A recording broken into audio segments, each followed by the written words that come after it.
This topic is heavy, it's unsettling, it offers no comfortable answers, but it confronts everything you've believed so far. So don't rush, just stay. And listen, human history is not only a story of oppression, it is also a story of participation. People have not always been forced into harmful systems. Sometimes they defended them. This idea is uncomfortable because we prefer to see ourselves as victims rather than contributors. Yet history whispers a darker truth. When a system causes harm, why do people protect it instead of dismantling it? Why do the hungry defend the rules that starve them? Why do the unfree fear freedom itself? These are not easy questions because the answers are not simple. Humans do not always wear chains because they are forced to. Sometimes they give those chains meaning. They call them security, order, tradition, destiny, or simply say, there is no alternative. And in that moment, the chain stops looking like a chain. It becomes comfort. History shows that even the most brutal systems did not survive by force alone. They survived through consent. People said, yes, it is hard, but it is necessary. Yes, it is unfair, but it keeps us safe. Yes, it hurts, but it gives stability. And stability has often been more seductive than freedom, because freedom demands responsibility, choice, and doubt. Doubt creates fear. This video is not here to accuse you. It is not here to judge. This video is a mirror. And in that mirror, we see a difficult truth. People sometimes defend the systems that harm them because those systems relieve them of the burden of thinking. Questioning is painful. Obedience is easy, and that ease always comes at a price. This video is about that price. It is about the moment when a human being stops being only a victim of oppression and becomes its guardian. If these questions unsettle you, this video is for you. If you are looking for comfort, you may want to leave. But if you are willing to understand, stay. Because the most dangerous systems are not always the ones that hurt us. The most dangerous systems are the ones we protect. Human beings often describe themselves as rational, independent thinkers, but history repeatedly proves that this self-image is fragile. At the psychological core of the human mind lies not logic, but the desire for safety and certainty. The brain evolved not to seek truth, but to avoid danger, and uncertainty is interpreted as danger long before it is evaluated as possibility. When outcomes are unclear, the nervous system reacts with anxiety, and anxiety demands immediate relief. This is why clear narratives, strict rules, and authoritative systems feel comforting even when they cause harm. A harmful system does not need to be just. It only needs to feel predictable. Predictability lowers stress, and lowered stress feels like survival. This is one of the deepest psychological weaknesses of the human condition.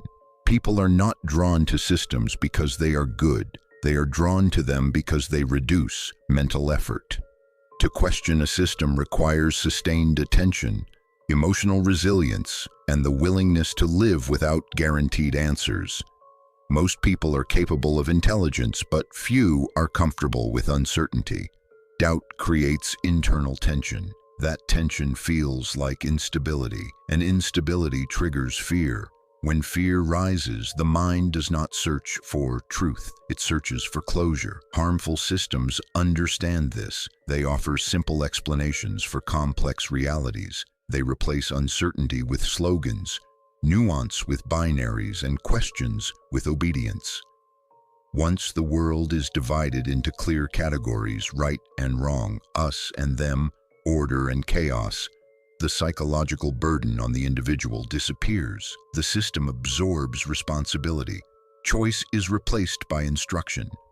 Moral ambiguity is replaced by duty. In this state, the individual no longer experiences themselves as an agent, but as a function, and functions do not question their purpose.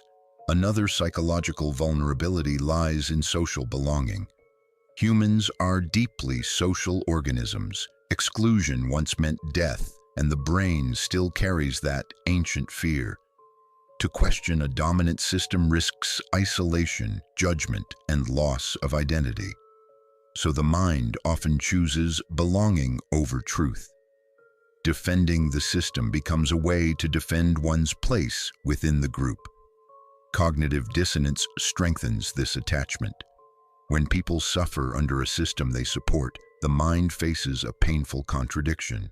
To resolve it, most do not abandon the system, they justify it. Suffering is reframed as necessary. Sacrifice becomes virtue, pain becomes proof of loyalty. In this way, the system no longer appears as an external force. It becomes part of the self. Attacking it would feel like self-destruction. This is why psychological weakness should not be confused with stupidity. It is not ignorance that binds people to harmful systems. It is fear, exhaustion, and the longing for mental rest. Obedience offers relief from decision-making. Relief feels like peace, and peace is seductive even when it is built on quiet harm. The human mind often prefers a false sense of control to the responsibility of freedom, and until this weakness is recognized, systems that exploit it will continue to thrive, not through violence alone, but through the silent cooperation of those they harm. Are you defending a system because it is right or because it feels familiar? If this system disappeared tomorrow, would you feel free or would you feel lost? Do you believe what you believe because you questioned it or because it was given to you early? When was the last time you doubted something that made you feel safe? If uncertainty scares you, is it really truth you are searching for? Would you rather live with a painful truth or a comforting explanation? Are you obeying because you agree or because disobedience feels exhausting? If questioning costs you belonging, would you still question? Is your loyalty a choice or a psychological reflex? When suffering is explained as necessary, do you feel meaning or relief from thinking? If this system truly served you, would it need your constant defense? Are your beliefs protecting you or protecting the structure around you? At what point does stability become a cage? If freedom demands responsibility, are you willing to pay that price? And finally, if this system harms you, why does defending it feel safer than imagining life without it? Fear is one of the most powerful forces shaping human behavior because it does not ask for permission. It reacts. The human mind evolved to prioritize survival over truth and safety over meaning. When fear enters the picture, reason quietly steps aside. What matters is not what is right, but what feels stable. This is where harmful systems gain their strength. They do not present themselves as good, they present themselves as necessary. They tell people that without them, there would be chaos, violence, collapse. They frame fear as protection and control as care. In this psychological environment, security becomes more valuable than freedom, even when that security is artificial. False stability is especially seductive because it mimics peace. It offers routines, rules, and predictability. It tells people where they belong and what is expected of them. This removes the burden of constant decision-making, and the human mind loves relief. Any system that promises to reduce fear instantly gains legitimacy, even if it is the source of that fear itself. This is the paradox of control. The system creates anxiety and then sells protection from it. People accept restrictions not because they are convinced, but because they are afraid of what might happen without them. Unknown futures feel more dangerous than known suffering, so individuals cling to familiar pain rather than risk unfamiliar freedom. The idea of collapse is terrifying, so even deeply flawed systems are defended as lesser evils. Fear also narrows perception. When people feel threatened, they stop asking complex questions. They seek simple explanations and clear enemies. This makes them vulnerable to narratives that divide the world into order and chaos, good and evil, inside and outside. Any challenge to the system is framed as a threat to safety. Critics are labeled reckless, dangerous, or irresponsible. In this way, fear polices thought more effectively than force ever could. SAFTA stability depends on repetition. The same messages repeated over time become truth through familiarity. People begin to associate obedience with calm and resistance with danger. Eventually, the body reacts before the mind does.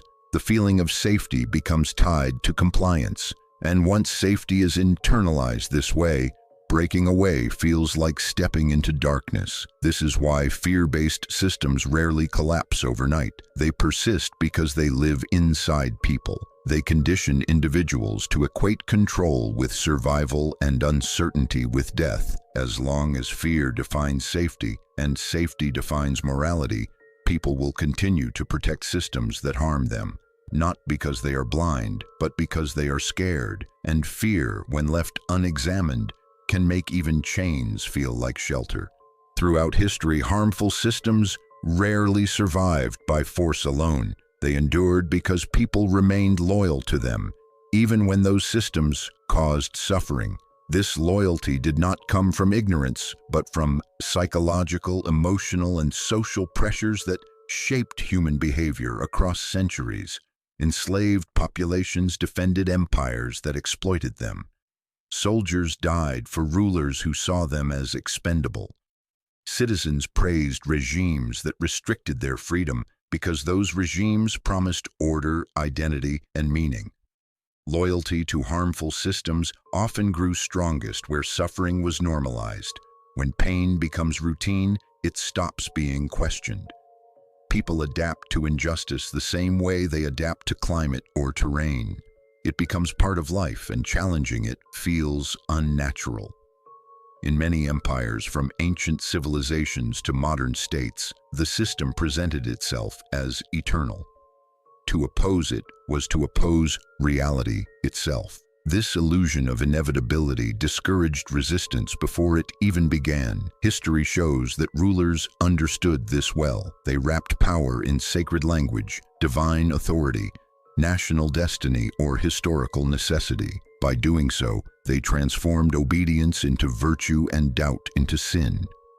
People were not only expected to comply, they were expected to believe. That belief created emotional investment. Once someone sacrificed for a system, questioning it became psychologically painful. To admit the system was wrong would mean admitting one's own suffering was meaningless. So loyalty deepened not despite the harm, but because of it. This is why oppressive systems often inspire fierce devotion. The more people give up, the more they need the system to be justified. Harm becomes proof of commitment rather than evidence of injustice. History also shows how dissenters were isolated long before they were punished. By labeling critics as traitors, heretics, or destabilizers, the system turned loyalty into a moral boundary. Those inside felt righteous, those outside felt dangerous. This division protected the system from internal collapse. Over time, people learned to police each other. They defended the system in conversations, traditions, and daily rituals, even without direct orders. At that point, the system no longer needed constant violence. It lived through habit, belief, and fear of exclusion. This pattern repeats across eras because it aligns with deep human instincts. The need to belong, the fear of chaos, and the desire for meaning all push individuals toward loyalty, even when loyalty causes harm. History is filled with moments where people stood on the wrong side of justice while believing they were preserving order. These moments remind us that harmful systems are rarely maintained by villains alone. They are sustained by ordinary people, choosing familiarity over uncertainty, identity over truth, and stability over freedom. Belief is rarely just an idea. It is a foundation for identity. When a system succeeds in turning belief into belonging, it becomes deeply resistant to challenge. People do not simply follow the system, they become part of it. And once identity is fused with structure, questioning the system feels like questioning the self. This is the trap of belief. Identity and belonging. Humans are social beings. Long before laws or institutions, belonging meant survival. To be accepted by the group was to be protected. To be excluded was to be vulnerable. This ancient instinct still governs modern behavior. When a system offers identity, it offers safety. People are no longer just individuals. They are members, believers, loyal citizens. This sense of belonging fills emotional gaps. It provides purpose, status, and direction. But it also creates psychological dependency. Once identity is tied to the system, defending it becomes a personal necessity. Criticism feels like an attack, not on ideas, but on existence. People respond emotionally rather than rationally, because what is at stake is not logic, but self-worth. Belief systems reinforce this trap by defining who is inside and who is outside. Those inside are moral, reasonable, and deserving. Those outside are misguided, dangerous, or corrupt. This division strengthens loyalty and discourages doubt. Doubt risks social death. When belonging depends on agreement, truth becomes secondary to acceptance. People silence their questions not because they lack them, but because asking them threatens connection. Over time, the system no longer needs to enforce belief. The community does it instead. Language, rituals, and shared narratives constantly remind individuals who they are supposed to be. Identity becomes a script, and deviation feels like betrayal. The deeper the emotional investment, the harder it becomes to step back. Admitting error would mean losing not just beliefs, but relationships, history, and meaning. This is why people cling to systems that harm them, because leaving would require rebuilding the self from nothing.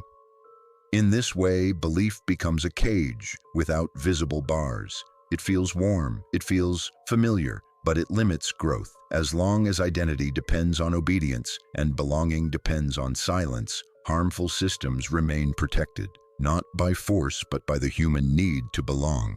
In the modern world, control rarely arrives with chains or soldiers. It arrives quietly, wrapped in convenience, comfort, and choice. People are no longer forced to obey, they are persuaded to participate. This is the nature of voluntary servitude. The systems that govern modern life do not demand submission. They offer ease, they promise efficiency, connection, and security. In exchange, they ask for attention, data, time, and silence. The transaction feels harmless because it feels optional. But over time, what begins as choice hardens into dependence. Unlike historical oppression, modern control is subtle. It does not forbid, it nudges, it does not punish openly, it rewards selectively. Behavior is shaped not through fear of violence, but through fear of exclusion. Visibility becomes currency. Algorithms decide what is seen, what is amplified, and what disappears. People adapt their thoughts and expressions accordingly, not because they are ordered to, but because they want to remain visible. This is how control becomes internalized. The individual starts regulating themselves.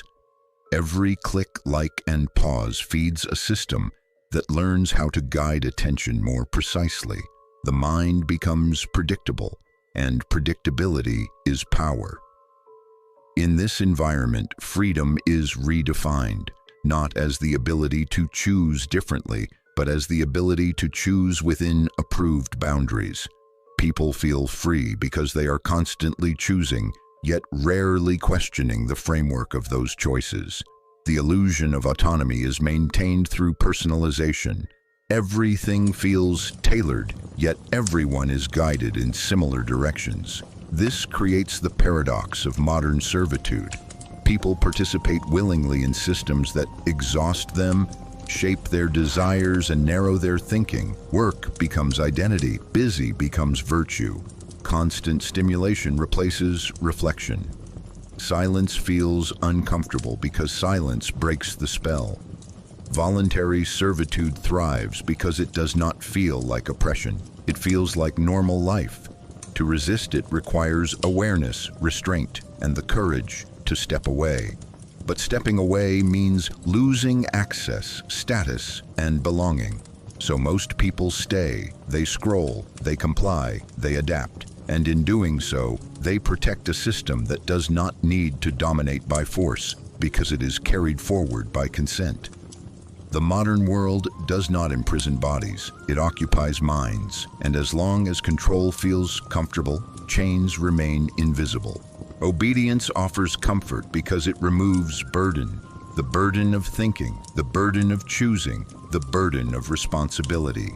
When a system tells people what is right, what is wrong, and what is expected, the mind relaxes. Decision-making is exhausting. Uncertainty drains energy. Obedience simplifies existence by outsourcing judgment to authority. In this way, submission is not always experienced as loss, it is experienced as relief. The individual no longer has to wrestle with moral ambiguity or personal doubt. They follow, they comply, and compliance brings psychological rest. This comfort is especially powerful in times of fear or instability. When the world feels unpredictable, obedience promises structure. Rules feel like shelter. Hierarchy feels like order. Even when the rules are harmful, they provide predictability, and predictability calms the nervous system. People begin to associate obedience with safety and disobedience with danger. Not necessarily physical danger, but social and psychological risk. To disobey is to stand alone. To obey is to belong. This association trains the mind to seek comfort over truth. Obedience also protects the ego. When outcomes are bad, the obedient individual can say they were only following instructions. Responsibility dissolves into procedure. Guilt is softened by duty. This is why harmful actions are often carried out by ordinary people who do not see themselves as cruel. They are not acting out of malice, but out of submission. Obedience creates distance between action and conscience. The system becomes the moral actor. The individual becomes a tool, and tools do not feel shame for how they are used. Over time, this dynamic reshapes identity. People begin to define themselves by their role rather than their values. They are good workers, good citizens, good believers, because goodness is measured by compliance. Once obedience is rewarded with approval, status, or security, it becomes self-reinforcing. Resistance, by contrast, feels uncomfortable. It brings anxiety, conflict, and isolation. So even when people sense that something is wrong, they suppress that feeling for the sake of inner peace. This is the quiet power of obedience. It does not need to threaten. It seduces. It promises calm in exchange for silence. And silence feels easier than confrontation. The comfort of obedience is dangerous because it feels harmless. It feels like rest. But beneath that rest is surrender, not just of action, but of awareness. When obedience becomes a habit, freedom begins to feel burdensome. Choice feels heavy. Independent thought feels risky. In this state, people do not need to be controlled. They control themselves. They adjust their behavior to fit expectations. They avoid questions that disturb their sense of calm, and they defend the system not because they believe in it deeply, but because obedience has become the source of their psychological comfort.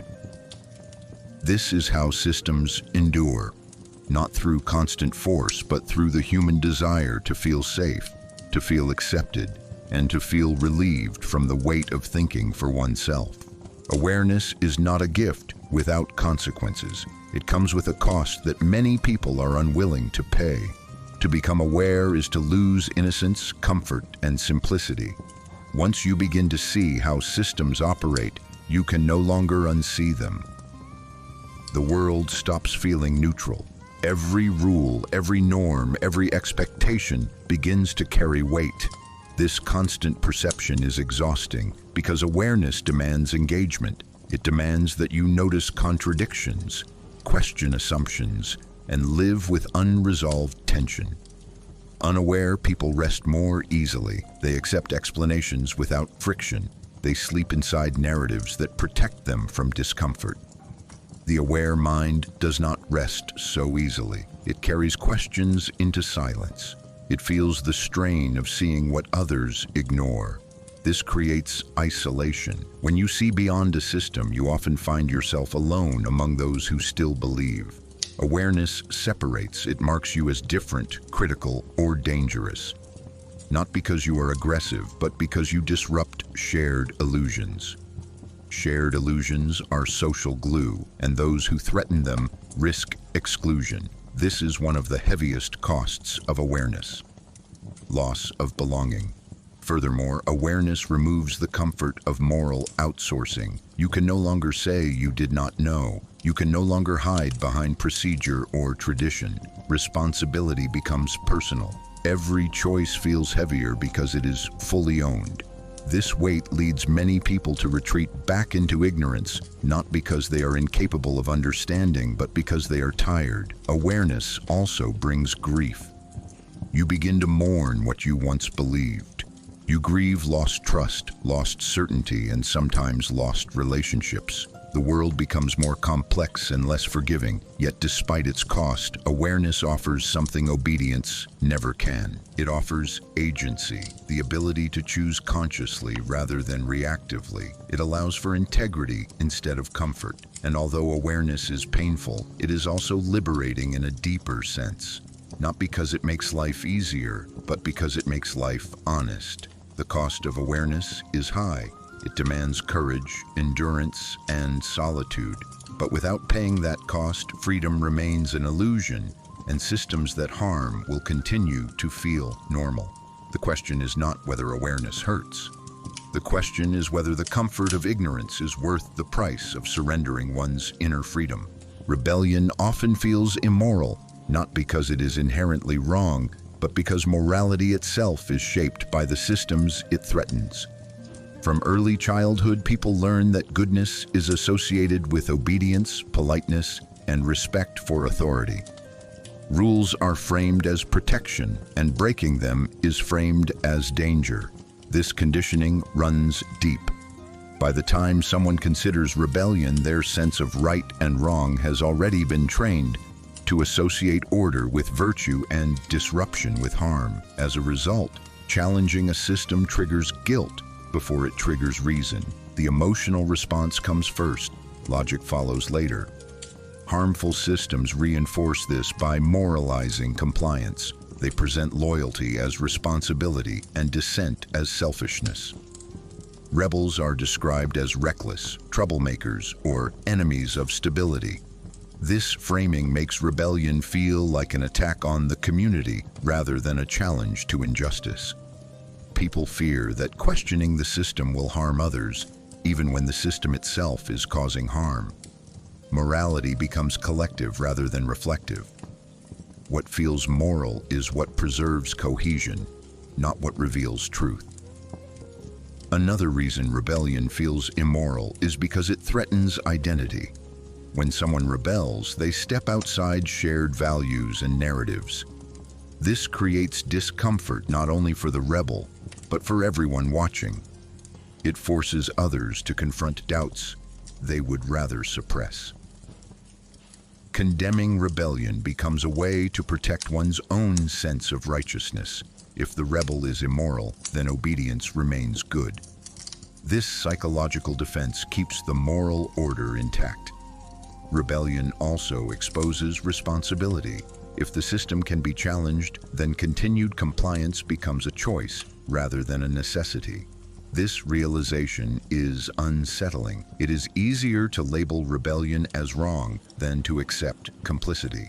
In this way, morality becomes a shield against accountability. History shows that many actions now praised as courageous were once condemned as immoral. The discomfort was not about ethics, but about disruption. Rebellion breaks routines, questions sacred assumptions, and introduces uncertainty. And uncertainty feels dangerous to a mind trained to equate safety with order. So rebellion feels immoral because it violates emotional conditioning, threatens belonging, and exposes uncomfortable truths. not because it lacks moral value, but because it demands a reevaluation of what morality truly serves. Collective silence is not the absence of voices. It is the presence of fear shared quietly.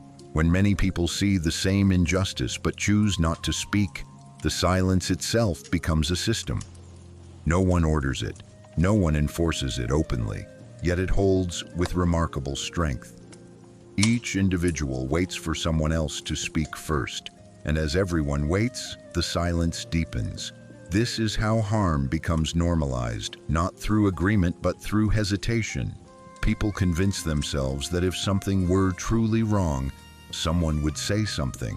The absence of protest is mistaken for consent, and the system benefits from this illusion. Collective silence protects power by dissolving responsibility. When no single person feels accountable, everyone feels innocent. Each individual tells themselves their voice would not matter, that speaking would change nothing, that it is safer to stay quiet. This logic feels rational, but multiplied across a population, it becomes devastating. Silence spreads socially. It is learned by observation. When people see others remain quiet, they interpret it as wisdom, prudence, or acceptance. Speaking out begins to feel inappropriate, dramatic, or disruptive. The one who breaks the silence risks standing alone, and loneliness is a powerful deterrent, so silence becomes cooperation without intention. Harm continues not because people support it, but because they do not interrupt it. Over time, collective silence reshapes perception. What was once shocking becomes ordinary. What was once unacceptable becomes routine. Language adapts. Euphemisms replace truths. Suffering is softened by abstraction. The emotional impact fades, and once emotion fades, action rarely follows. This is why collective silence is more effective than censorship. Censorship fights resistance. Silence prevents it from forming at all. It trains people to internalize limits, to censor themselves before speaking, and eventually, people stop noticing the injustice altogether. Not because it disappeared, but because attention moved away. Collective silence is comfortable. It avoids conflict. It preserves social harmony on the surface. But beneath that calm lies complicity.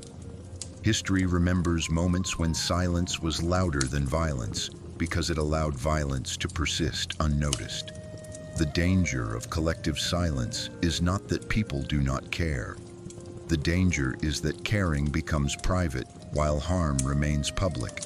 And as long as silence feels safer than speech, systems that harm will continue to operate undisturbed, carried forward by the quiet agreement of those who choose not to speak. The illusion of choice is one of the most effective tools of modern control. When people believe they are choosing freely, they rarely question the structure that limits those choices. Instead of being forced down a single path, individuals are offered multiple options that all lead in similar directions. This creates the feeling of autonomy without granting real power. The mind focuses on selecting between options, rather than asking who designed them and why. Choice becomes a distraction from agency. In many systems, freedom is defined as the ability to choose within predefined boundaries. People can choose what to consume, what to say, what to support, but only from what is made available. Options that challenge the foundation of the system are excluded long before a choice is presented. This makes control invisible because it operates before awareness. The person feels responsible for the outcome because they chose it, yet the framework itself remains untouched. This illusion is reinforced through personalization. Choices appear tailored to individual preferences, creating the sense that the system understands and serves the user. In reality, personalization narrows exposure. It filters information, reinforces existing beliefs, and reduces encounters with alternatives. The more personalized the experience, the more predictable behavior becomes, and predictability allows for subtle guidance. When choices feel familiar and comfortable, they are rarely questioned. Another layer of this illusion lies in consequence.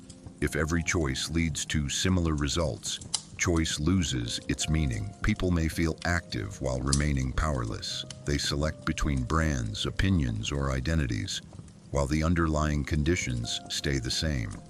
This creates a cycle of engagement without change. Action replaces reflection. Participation replaces resistance. The illusion of choice also protects systems from blame. When outcomes are harmful, individuals are told they chose poorly. This shifts responsibility away from the structure and onto the person.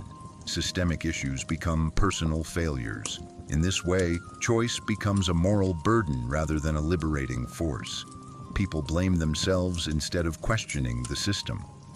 The illusion of choice persists because it feels empowering. It satisfies the human need for control without requiring confrontation. But true freedom is not about choosing between given options. It is about the ability to question why those options exist at all. Until that question is asked, choice remains a performance, and control remains intact, hidden behind the comforting belief that we are free because we can choose. When identity becomes a prison, it no longer serves as a source of meaning, but as a mechanism of control. Identity is meant to help individuals understand who they are, but when it hardens, it begins to dictate who they are allowed to be. At that point, identity stops evolving and starts enforcing boundaries. People cling to labels, roles, and group definitions because they offer certainty. In a complex world, identity simplifies existence. It tells people where they belong, what they should believe, and how they should behave. But this simplicity comes at a cost. Once a person defines themselves primarily through a fixed identity, change feels like betrayal. Questioning beliefs feels like self-erasure. Growth feels dangerous because it threatens coherence. The system benefits from this rigidity. When identity aligns with ideology, profession, nation, or belief system, loyalty becomes automatic. Defending the system feels like defending the self. Criticism is no longer evaluated intellectually. It is experienced emotionally as an attack on dignity and worth. This emotional fusion makes dialogue nearly impossible because disagreement feels like violence. In this state, identity restricts perception. People selectively notice information that confirms who they think they are and ignore anything that challenges it. The mind becomes a guard protecting a narrative rather than a tool for understanding. Reinforcement comes from the group. Shared language, rituals, and values reward conformity and punish deviation. Subtle signals indicate what is acceptable to think and say. Over time, self-censorship replaces external control. The individual internalizes the rules of the identity prison. They no longer need to be reminded. They feel discomfort at the thought of stepping outside the role. When identity becomes a prison, freedom is reframed as threat.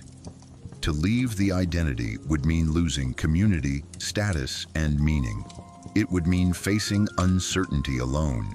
So people remain loyal even when the identity harms them, limits them, or contradicts their lived experience. The prison does not feel like a cage.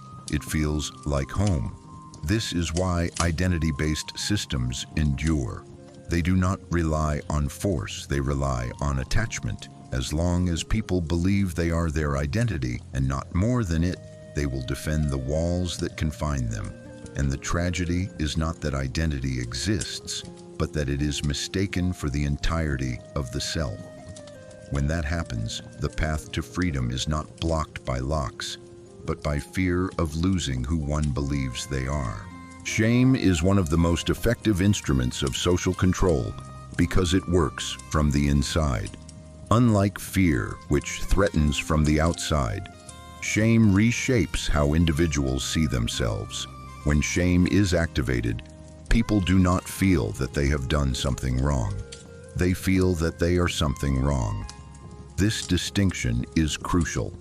Behavior can be changed through rules, but identity can be shaped through shame.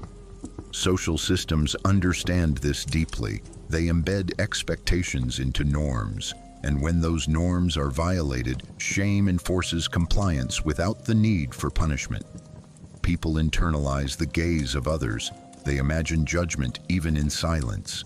This imagined judgment becomes a constant regulator of behavior.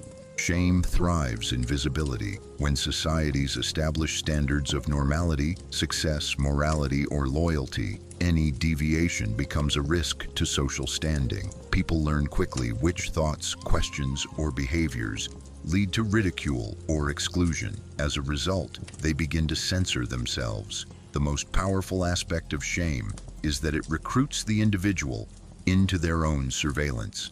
No authority needs to intervene. The person corrects themselves before conflict arises. This self-policing creates obedience that feels voluntary because it is experienced as personal responsibility rather than external pressure. Shame also binds groups together by creating insiders and outsiders. Those who conform feel morally superior. Those who do not are labeled irresponsible, immature, or dangerous. This moral framing disguises control as ethics. People believe they are enforcing values when in reality they are enforcing boundaries. Shame makes resistance psychologically costly. To challenge the system is not just to risk punishment, but to risk humiliation. The fear of being seen as foolish, ungrateful, or immoral silences dissent more effectively than threats ever could. Over time, shame reshapes identity. People align themselves with approved narratives to avoid inner discomfort. They adopt language, opinions, and attitudes, not because they are convinced, but because deviation feels unbearable. This is how shame stabilizes harmful systems. It turns social pressure into self-discipline. And because shame feels personal, its political function often goes unnoticed. As long as individuals blame themselves for not fitting in, rather than questioning the norms themselves, systems remain protected. Shame does not need force. It needs agreement, and once shame is internalized, control becomes invisible, operating quietly through the desire to be accepted and the fear of being cast out. Education is often presented as a path to knowledge, freedom, and critical thinking, but in many systems it functions primarily as conditioning rather than enlightenment. From an early age, education teaches not only what to think, but how to think, and more importantly, when not to question. Children learn schedules, authority, assessment, and obedience long before they learn understanding. Success is measured through compliance with predefined standards, not through depth of insight or originality of thought. This trains the mind to associate correctness with approval and curiosity with risk. Questions that fit the framework are rewarded. Questions that challenge it are discouraged, ignored, or subtly punished. Over time, this shapes behavior. The goal shifts from learning to performing well within the system. Education becomes a rehearsal for participation in larger structures, workplaces, institutions, and social hierarchies, where conformity is often valued over reflection. Conditioning works best when it feels neutral. Students are told they are being prepared for the real world, but the world they are prepared for is rarely questioned. The assumptions embedded in curricula, what matters, what is normal, what is possible, are absorbed unconsciously. This creates limits on imagination before awareness even develops. People graduate knowing how to follow procedures, meet expectations, and avoid mistakes, but often lacking the confidence to challenge foundational ideas. Another layer of conditioning lies in competition. Grades, rankings, and comparisons teach individuals to measure their worth externally. Learning becomes transactional. Knowledge is pursued for reward, not understanding. This reinforces obedience because authority controls evaluation. When approval determines opportunity, questioning becomes a liability. Education also conditions time and attention, the rhythm of bells, deadlines, and standardized pacing trains individuals to accept externally imposed structures as natural. This normalization of control carries into adulthood, making rigid systems feel familiar rather than restrictive. By the time people encounter harmful systems later in life, they have already internalized the habits required to function within them silently. This does not mean education is inherently oppressive, but it means that when education prioritizes adaptation over awareness, it serves power more than truth. Conditioning is effective because it is gradual and disguised as preparation. The result is a population skilled at functioning within systems, but hesitant to imagine life beyond them, until education encourages not just answers, but genuine questioning, and not just success, but conscious understanding. It will continue to shape individuals who are well-trained, well-adjusted, and quietly unfree. Questioning is often presented as a virtue in theory, but punished in practice. When a system feels threatened by inquiry, it rarely responds with open repression. Instead, it shifts the tone. The questioner is not silenced directly, they are ridiculed. Mockery becomes a powerful tool because it delegitimizes without argument. Once a question is treated as laughable, it no longer requires an answer. This transition from questioning to mockery marks a critical stage in social control. At first, questions are ignored. If they persist, they are reframed as naive, exaggerated, or irrational. The questioner is portrayed as confused, dramatic, or seeking attention. This framing shifts focus away from the content of the question and onto the character of the person asking it. Social groups quickly absorb this signal. Laughter replaces debate. Mockery creates social distance. It tells others that engaging seriously with the question risks association with foolishness. As a result, people withdraw not because the question lacks merit, but because they fear becoming a target themselves. This is how inquiry is neutralized without censorship. Mockery is especially effective in public spaces where visibility matters. The fear of embarrassment outweighs the desire for truth. People learn to self-edit, to soften their doubts, or to remain silent altogether. Over time, questioning itself becomes stigmatized. Only approved forms of critique are allowed, those that do not challenge the foundation of the system. When mockery is normalized, systems no longer need to justify themselves. They rely on social cues to enforce boundaries. Those who comply are rewarded with belonging. Those who question are isolated through humor. This process reshapes culture. Curiosity gives way to conformity, and seriousness is replaced by surface-level discourse. The system remains unexamined, not because it is strong, but because questioning it has been made socially uncomfortable. In this environment, the most effective form of control is not fear of punishment, but fear of ridicule. And when mockery replaces discussion, truth quietly exits the conversation, leaving only what is safe to laugh at. Human beings have a deep psychological need for their pain to mean something. Suffering without explanation feels unbearable, so the mind searches for reasons, even when those reasons protect the very systems causing harm. This is the foundation of how suffering becomes justified. When people endure hardship under a system, they cannot easily escape. Accepting that the system is unjust would create intolerable internal conflict. To resolve this tension, the mind reframes suffering as necessary, deserved, or purposeful. Pain is transformed into sacrifice. Sacrifice becomes virtue.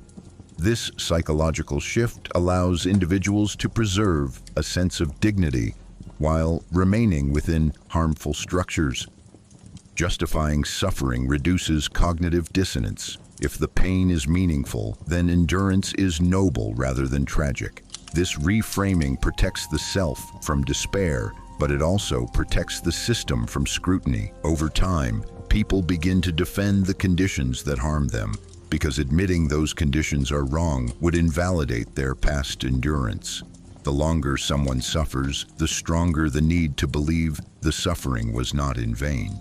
This is why systems that demand sacrifice often inspire loyalty. They offer narratives that glorify endurance, discipline, and resilience. People internalize these stories and measure their worth by how much they can tolerate. Complaint becomes weakness. Questioning becomes ingratitude. In this way, suffering is moralized rather than addressed. Another layer of this psychology lies in comparison. When suffering is widespread, individual pain feels normalized. People tell themselves others have it worse. This minimizes urgency and reinforces acceptance. The system benefits from this competition of pain because it fragments solidarity. Justifying suffering also shifts focus from causes to character. If someone struggles, it is framed as a personal failure rather than a structural issue. This isolates individuals and prevents collective awareness. The psychological burden is carried privately while the system remains untouched. In the end, justifying suffering offers emotional survival at the cost of freedom. It soothes the mind by providing meaning, but it prevents change by disguising harm as necessity. As long as suffering is explained rather than questioned, systems that cause it remain morally intact. And the most tragic outcome is not that people suffer, but that they come to believe they should.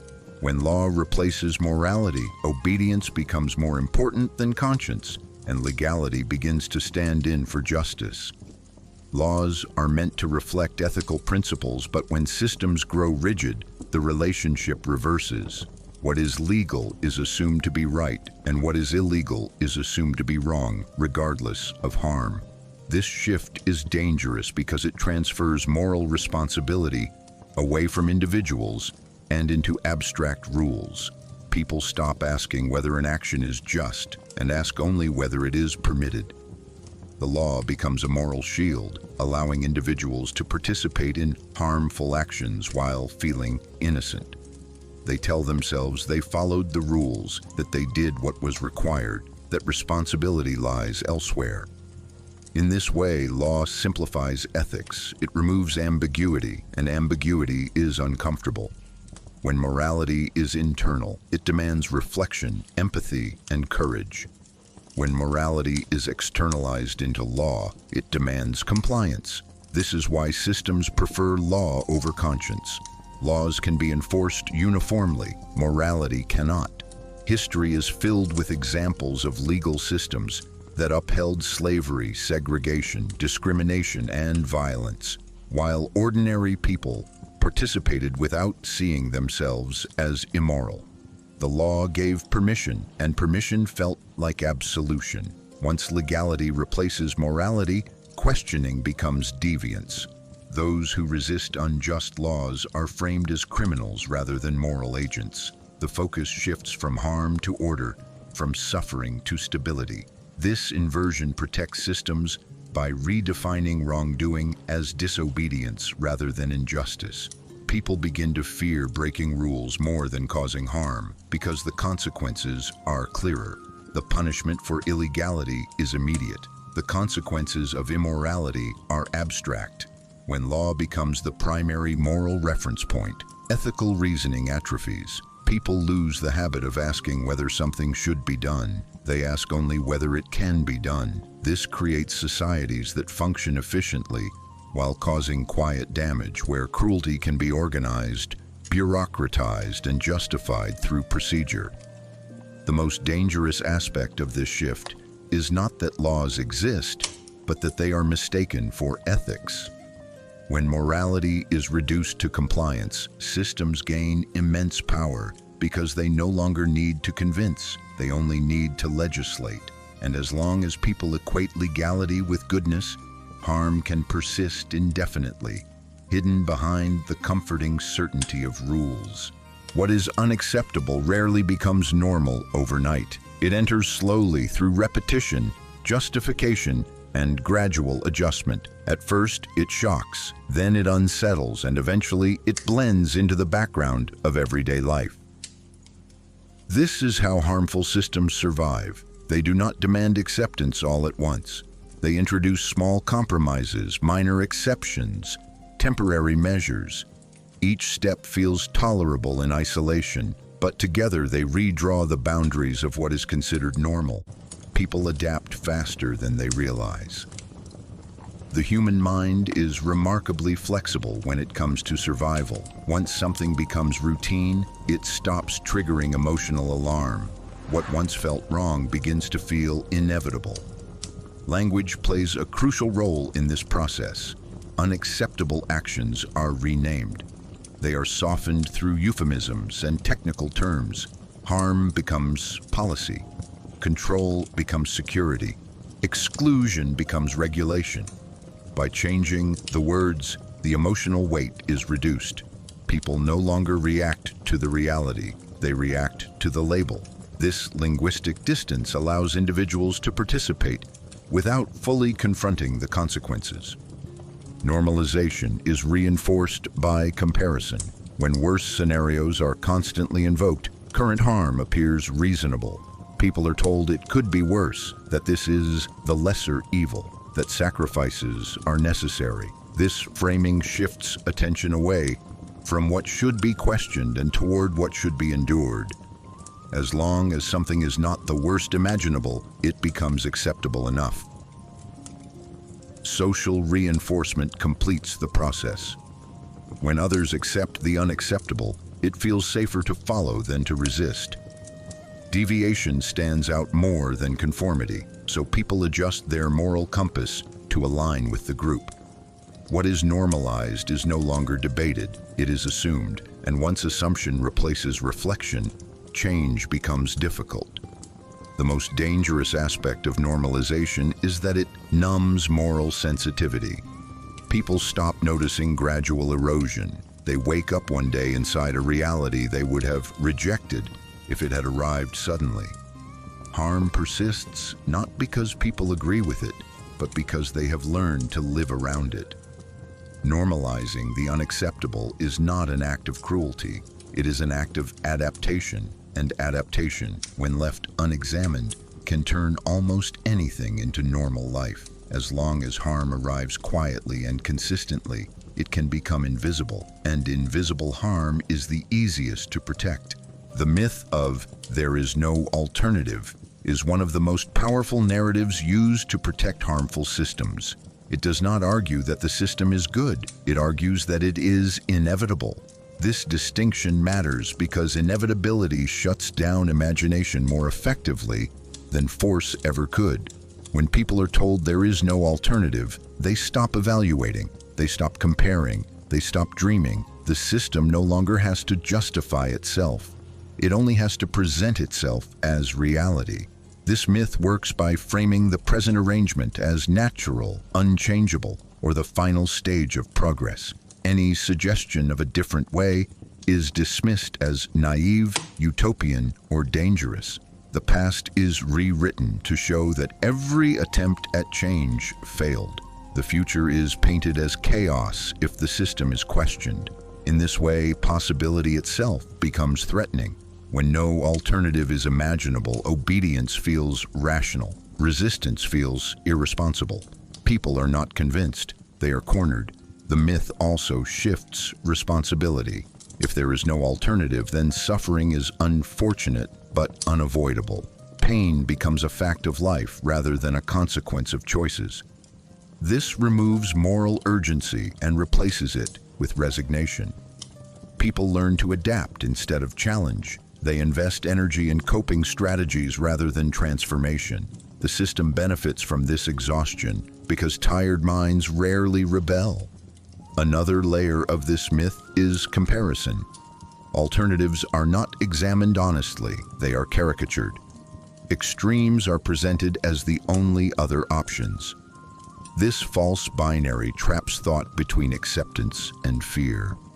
By narrowing the field of imagination, the system controls not only action, but thought itself. Over time, the myth becomes internalized. People repeat it even when no authority demands it. They police each other's hopes. They mock those who imagine change. They call realism what is often just learned helplessness. This is how the myth sustains itself.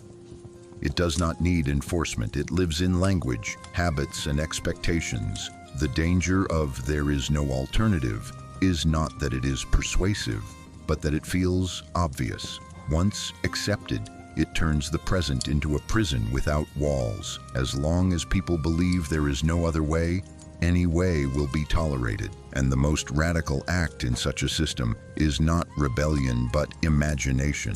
Because the moment an alternative is truly envisioned, the myth collapses, and with it, the quiet power of inevitability. Language is one of the most subtle and powerful tools through which authority protects itself, because it shapes how reality is perceived before it is judged. Power rarely relies on silence alone. It relies on controlled meaning. By defining words, framing events, and limiting acceptable expressions, systems influence what people notice, what they ignore, and how they feel about both. When language is managed, power no longer needs to argue. It only needs to name. Through language, harm is softened. Actions that would provoke outrage are rebranded with neutral or technical terms. Violence becomes enforcement.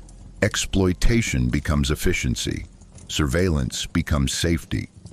By stripping emotional weight from words, language creates distance between action and consequence. People react less because the language feels clean, official, and impersonal. This abstraction allows individuals to participate in harmful processes without fully confronting their impact. Language also protects power by narrowing thought. The words available to describe an experience shape how that experience is understood. If there is no widely accepted language for injustice, people struggle to articulate it. Discomfort remains vague. Unease feels personal rather than systemic. Without language to name a problem, resistance remains fragmented. Power thrives in this ambiguity. Another function of language is normalization. When certain phrases are repeated consistently, they become background noise. The mind stops questioning them. Terms like necessary measures, public interest, or national security are rarely examined, yet they justify immense control. These phrases operate as linguistic shields. They end discussion before it begins. Challenging them feels unreasonable because the language itself frames opposition as irresponsible. Language also establishes moral boundaries. Who is described as normal, productive, or deserving, and who is labeled as deviant, ungrateful, or dangerous is rarely accidental. These labels shape empathy. They determine whose suffering matters and whose can be ignored. Once a group is linguistically reduced to a category, it becomes easier to dismiss their humanity. In this way, language organizes moral attention. Power further protects itself by controlling tone. Certain ways of speaking are considered serious, respectable, and legitimate. Others are dismissed as emotional, extreme, or unprofessional. This tone policing ensures that only system-compatible criticism is heard. Any challenge that disrupts the accepted style is discredited before its content is addressed. Over time, people internalize these linguistic limits. They adjust how they speak, what they say, and what they leave unsaid. They censor themselves not because they are forbidden, but because they have learned what sounds acceptable. This is how language becomes invisible control. It does not force silence. It teaches restraint. As long as power controls the words used to describe reality, it controls reality's meaning. And when meaning is controlled, obedience follows quietly, disguised as understanding. When survival becomes ideology, existence is reduced to endurance rather than meaning. What begins as a natural instinct to stay alive is transformed into a moral framework that justifies almost anything. Once survival is elevated above all other values, questions of justice, freedom, and dignity are pushed aside.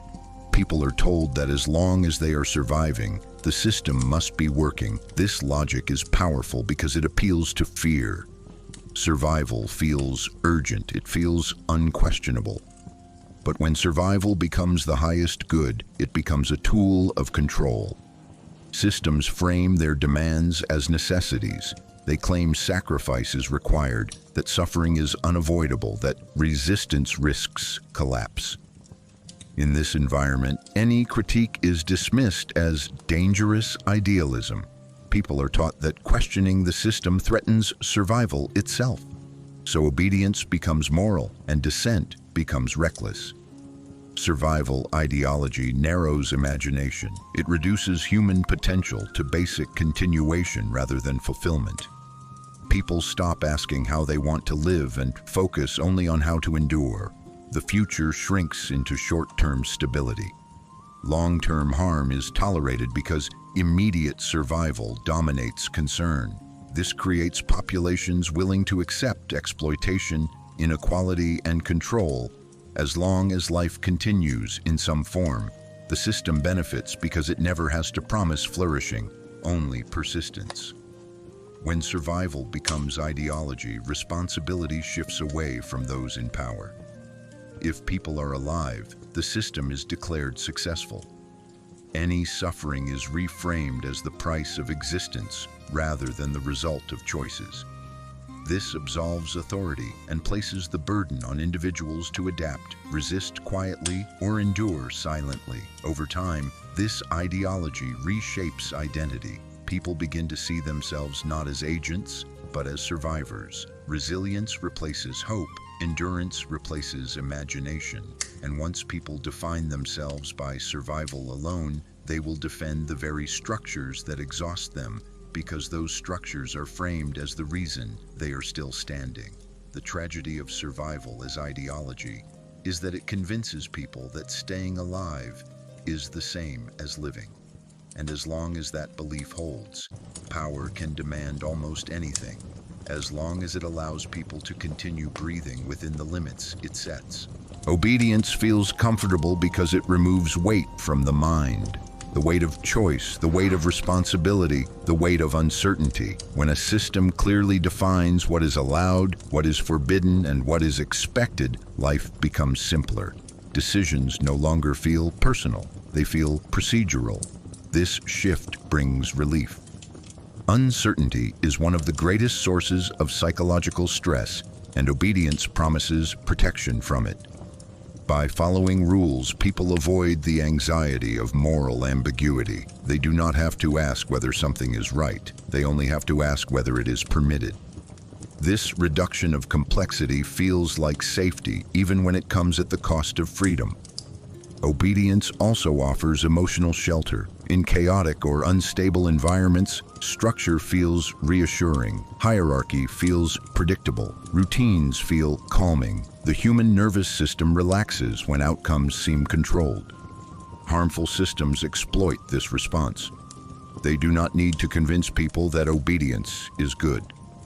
They only need to convince them that disobedience is risky. Over time, obedience becomes associated with peace and resistance with danger. Not always physical danger, but social conflict, uncertainty, and isolation. This association shapes behavior long before conscious thought intervenes. Another source of comfort lies in moral outsourcing. When people obey, they transfer responsibility upward. If the outcome is harmful, they can tell themselves they were only following rules. This softens guilt and protects self-image. Obedience allows individuals to see themselves as decent, even while participating in harmful processes. The system absorbs blame. The individual preserves innocence. This psychological distance makes obedience not only comfortable, but attractive. As obedience is rewarded with approval, belonging, or stability, it becomes habitual. People begin to define goodness as compliance rather than conscience. Resistance feels disruptive. It threatens inner calm. It forces confrontation with doubt and fear. So even when discomfort arises, people suppress it for the sake of peace. This is the quiet danger of obedience. It does not feel like submission. It feels like rest, but beneath that rest lies surrender of awareness. When obedience becomes a source of comfort, freedom begins to feel heavy. Independent thought feels exhausting, and systems no longer need to enforce control because people willingly maintain it themselves, seeking the calm that obedience provides, even when that calm is built on silent harm. The fear of standing alone is one of the deepest forces shaping human behavior, because isolation threatens more than comfort. It threatens identity. From an evolutionary perspective, belonging meant survival. To be separated from the group once meant vulnerability, exposure, and death. That ancient fear still echoes in modern minds, even when physical survival is no longer at stake. When a person considers questioning a dominant system, what they often feel first is not anger or courage, but the quiet terror of being alone. To stand apart is to risk losing recognition, validation, and shared reality. Groups provide mirrors. They tell individuals who they are, what is normal, and what is acceptable. When someone steps outside that frame, the mirror disappears. The self feels unstable. This is why conformity feels safe. It anchors identity in collective agreement. Standing alone requires facing uncertainty, not only about the world, but about oneself. Harmful systems exploit this fear by linking belonging to obedience. Agreement becomes the price of inclusion. Dissent becomes social exile. People are not silenced by force, but by the anticipation of loneliness. They imagine being misunderstood, judged, or dismissed. This imagined isolation is often enough to stop action before it begins. Even when individuals privately disagree, they remain outwardly loyal because solitude feels heavier than injustice. The fear of standing alone also distorts perception. When many people remain silent, it appears as consensus. This false consensus reinforces fear. Each person believes they are the only one who doubts, so they hide their doubt. And because everyone hides, the illusion persists. This is how isolation multiplies itself. The system does not need to suppress opposition. It lets people suppress themselves.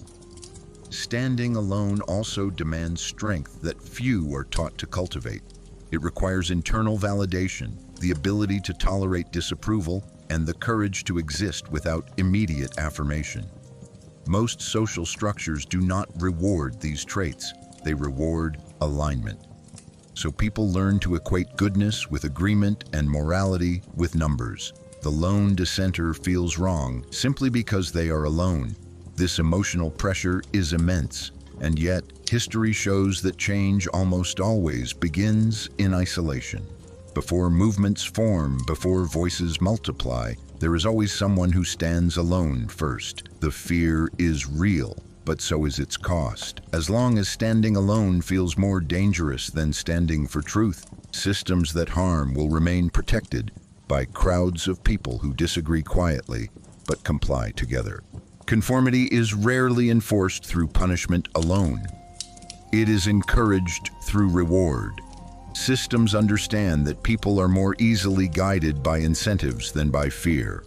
When individuals align with expectations, they are often met with approval, opportunity, and recognition. This reinforcement teaches a powerful lesson. Agreement leads to comfort. Meanwhile, those who resist may not be punished directly, but they are quietly excluded. They miss promotions, visibility, or social acceptance. This contrast trains behavior without the need for overt control. The reward of conformity operates on many levels.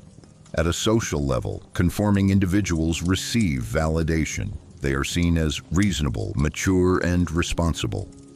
This positive feedback strengthens identity. People begin to associate their sense of worth with how well they fit in. At an institutional level, conformity is rewarded with stability. Secure positions, predictable outcomes, and access to resources are often reserved for those who do not disrupt existing structures. This creates a silent hierarchy where compliance equals success. Over time, conformity becomes aspirational. People do not merely obey, they want to belong to the group that benefits. The system does not have to demand loyalty, it becomes desirable. Conformity also reduces friction. Life feels smoother when one moves with the current rather than against it. This ease is seductive. People convince themselves that alignment is not a compromise, but a rational choice. The rewards feel earned, not conditional. This perception masks the trade-off being made.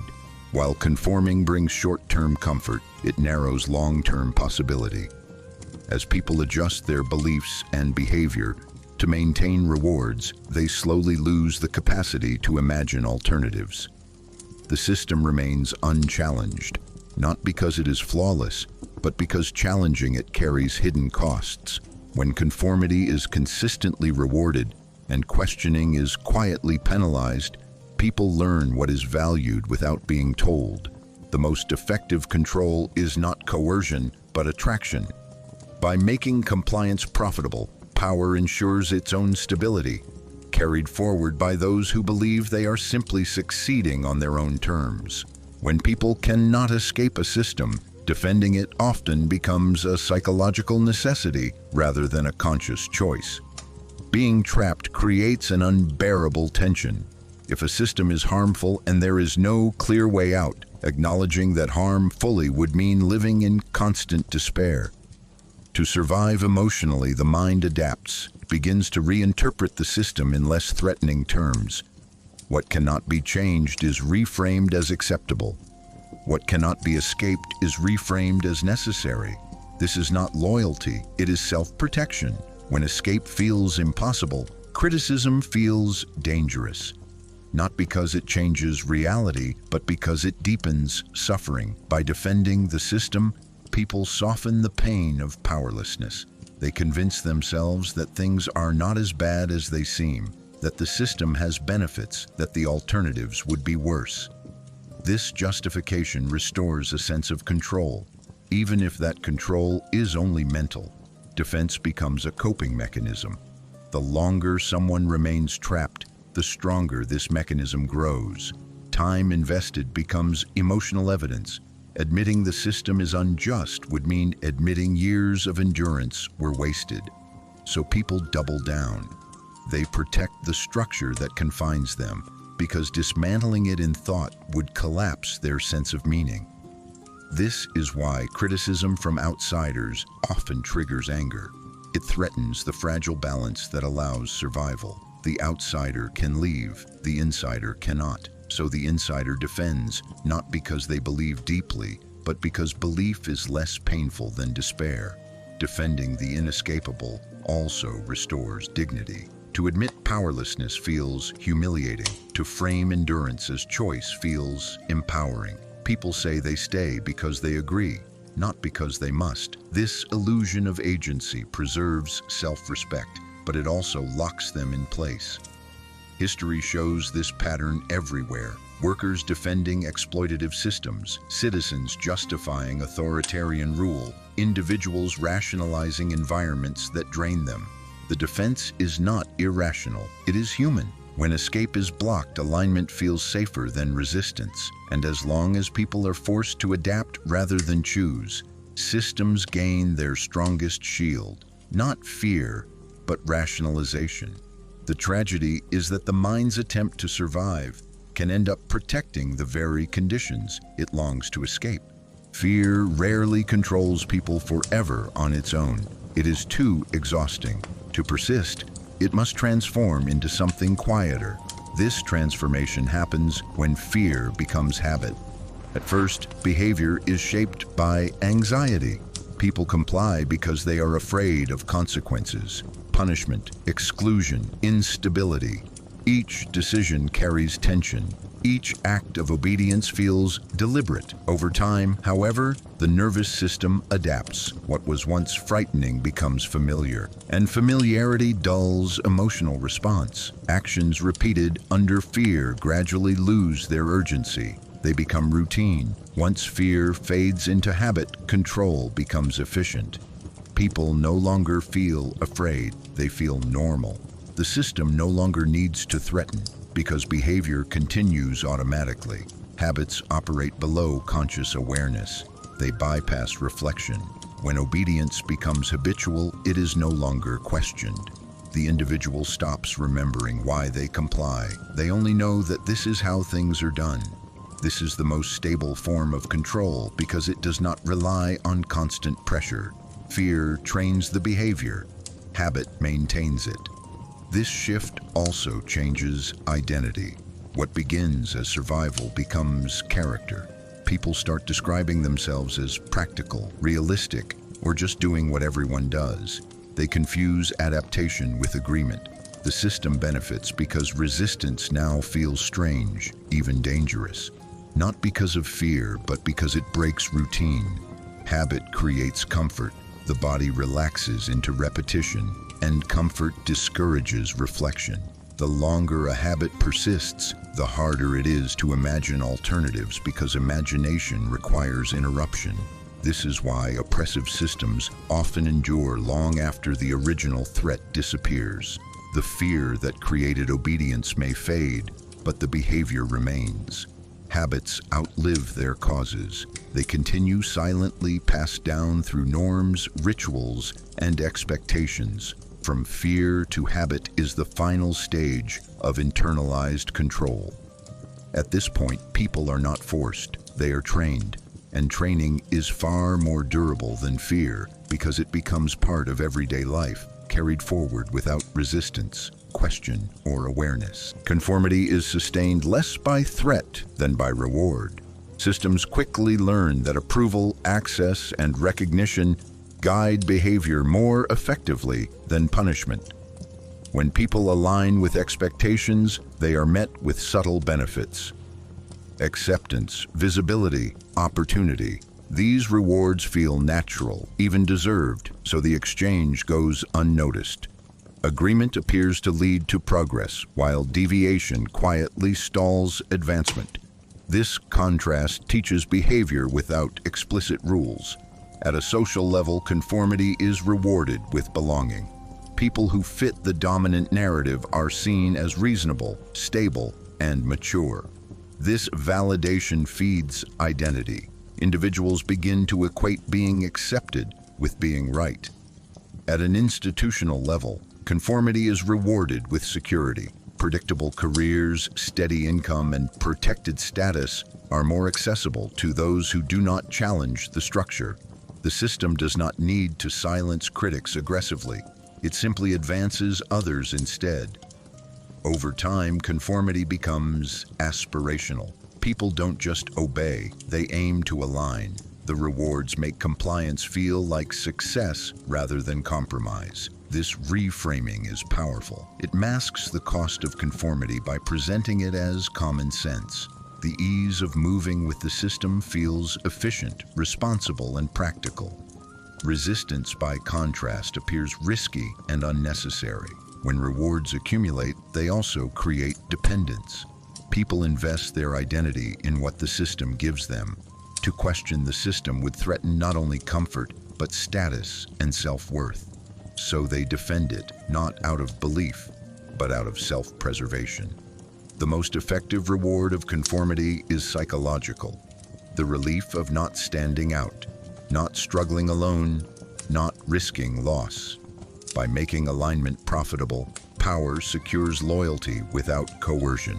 In such an environment, control feels voluntary because people believe they are simply choosing what works best for them, while the system quietly ensures that only one choice truly pays. Fear often survives by disguising itself as common sense. When anxiety is repeated long enough, it stops feeling emotional and starts feeling rational. People no longer say they are afraid. They say they are being realistic. This shift is crucial because fear presented as reason is rarely questioned. Harmful systems rely on this transformation. They frame caution as wisdom, hesitation as maturity, and obedience as practicality. What begins as fear of loss, conflict, or instability is gradually reframed as logical restraint. Statements like, "That's just how the world works," or "You have to be realistic," sound neutral, but often carry unexamined anxiety beneath them. When fear wears the language of common sense, it becomes socially acceptable. People repeat it confidently, they pass it on as advice, they teach it to the next generation.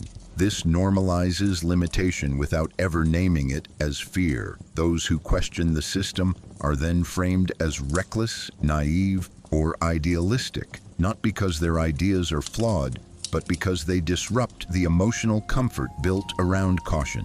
Common sense becomes a boundary marker.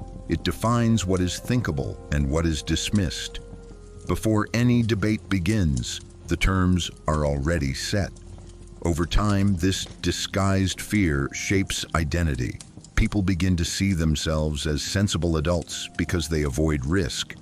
They equate safety with intelligence and restraint with virtue. This discourages imagination and moral courage. The system benefits because it never has to justify its restrictions. They are accepted as obvious necessities. Fear disguised as common sense is powerful because it feels self-evident. It requires no enforcement, only repetition. As long as fear is mistaken for wisdom, people will protect the very structures that confine them, believing they are simply being practical, when in reality they are obeying an anxiety they no longer recognize as fear. Being normal comes at a price that is rarely discussed, because normality is presented as safety rather than sacrifice. From early on, people learn that fitting in brings protection. Approval follows those who behave as expected, think within accepted limits, and express the right emotions at the right time. This reward system teaches a quiet lesson. Deviation is dangerous. Normality becomes a shield against scrutiny, but it also becomes a cage. The cost of being normal is the gradual surrender of authenticity. To remain acceptable, people edit themselves. They soften doubts, hide contradictions, and silence instincts that do not align with the group. Over time, this self-editing feels natural. The individual forgets what was removed. They confuse adaptation with identity. Normality demands predictability, and predictability requires suppression. What does not fit is pushed inward or erased. This creates inner tension, even if it is not consciously felt. The person appears stable but feels oddly empty. Normality also discourages moral courage. When everyone agrees on what is normal, questioning it feels inappropriate, even rude. People fear being seen as difficult, dramatic, or ungrateful. So they choose comfort over clarity. The price of this choice is awareness. By staying normal, people avoid conflict, but they also avoid growth. They inherit beliefs instead of examining them. They repeat patterns instead of challenging them. The system benefits because normal people maintain stability without resistance. They keep things running. They do not ask why. This price is paid quietly. No one announces it. There is no clear moment of loss. There is only gradual narrowing. The range of acceptable thought shrinks. The imagination dulls. The ability to stand alone weakens. And eventually, normality feels like the only way to exist.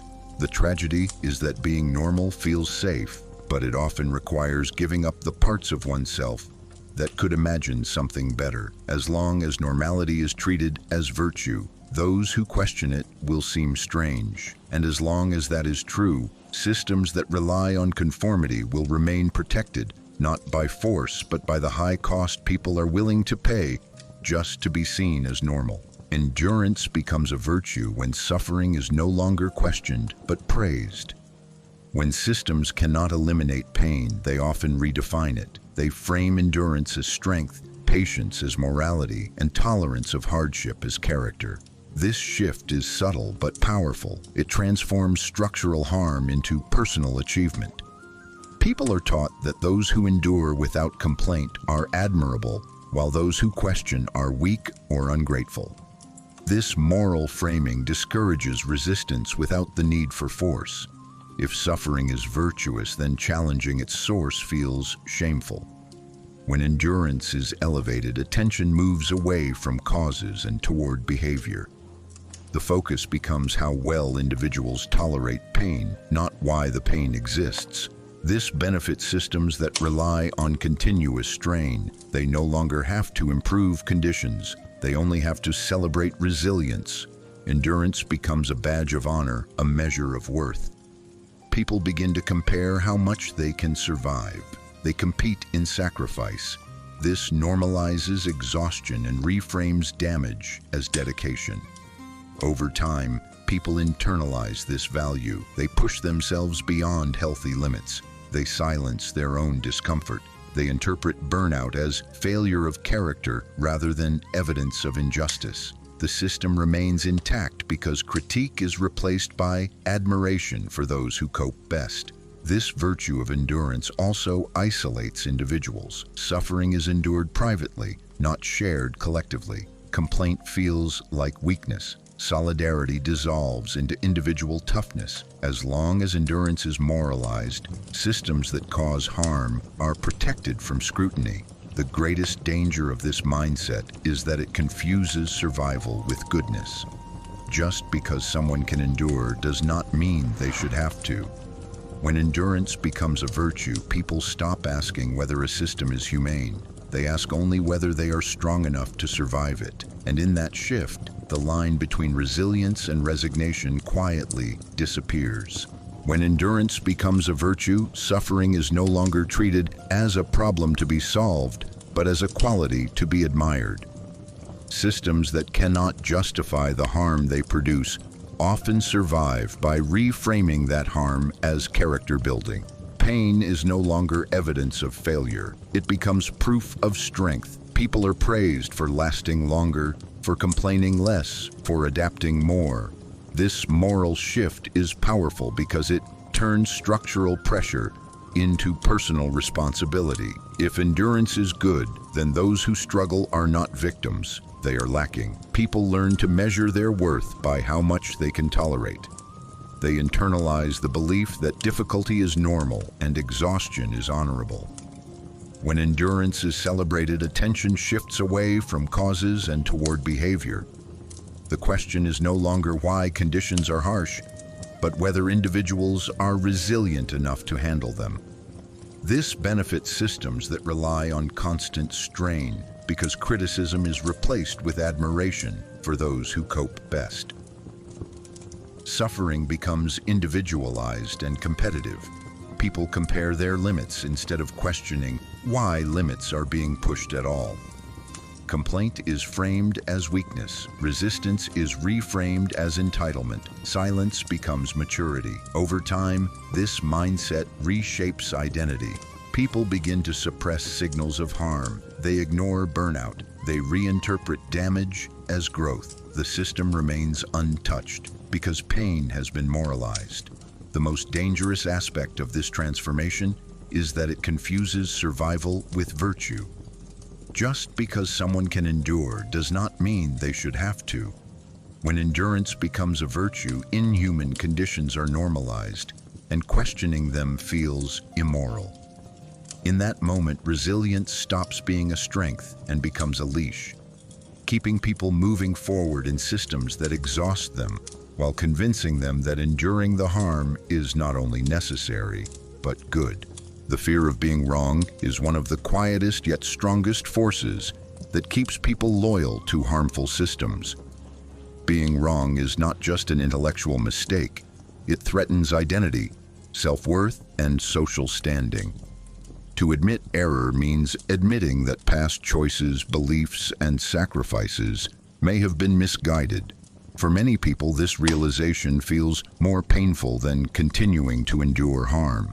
The longer someone has defended a system, the harder it becomes to question it, not because the evidence is lacking, but because the emotional cost is too high. Admitting you were wrong can feel like erasing years of meaning, effort, and loyalty, so the mind protects itself by doubling down. This fear also operates socially. Being wrong in public risks humiliation, loss of respect, and exclusion. In systems where conformity is rewarded, changing one's mind is framed as weakness or inconsistency rather than growth.